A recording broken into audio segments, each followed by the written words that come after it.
Aloita. Kiitos. Jaha, me lähdettiin Por favor.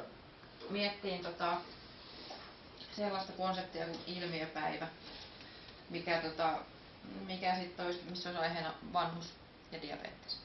Ja ajatuksena olisi se, että saman katon alle isoon auditorioon tulisi me toimijat, me oppilaitoksista sekä sitten järjestöistä ja pohtis yhdessä tuollaisen niin innovointimetodein ja sitten learning by doing metodein sitä, että miten voitaisiin lähteä parantamaan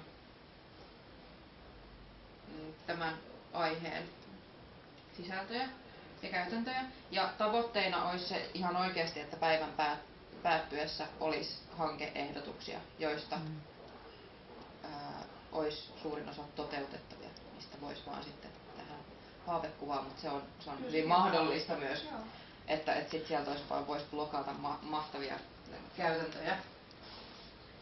Ja sitten on pakko lanseerata tämä, kun mä olin tästä niin tyytyväinen, kun mä puhuin naisille siitä, että esimerkiksi just siitä, että kuka on vanhus, niin vähän sitäkin tarkennettaisiin tässä, että mikä se kohderyhmä ihan oikeasti on ja mitkä ne tarpeet on. Ja tietysti täällä nyt oli sitten tarvekartoitus, niin kuin tällaiseen kuuluukin täällä alussa, mutta niin tämä että tässä olisi niin kuin teemana myös nyt tämä kokemusvoiman käyttöönotto.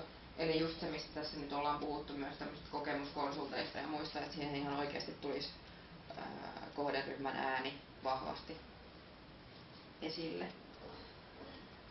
Ja tässä meillä näkyy tämä polku siis, että miten tämä tässä sitten menisi eteenpäin. Mutta tosiaan, että se olisi jotenkin se niin kuin semmoinen kickstart toi ilmiöpäivä ja meillä olisi selkeät tavoitteet ja selkeä rytmitys päivässä ja niin kuin osa tavoitteita ja sitten kaikille tehtäisiin selväksi heti päivän alussa, että tässä on nyt tarkoitus ihan oikeasti luoda jotain uutta ja saada toimivia konsepteja ja hankkeita sit päivän lopuksi kerättyä, joita ihan oikeasti lähdetään toteuttamaan.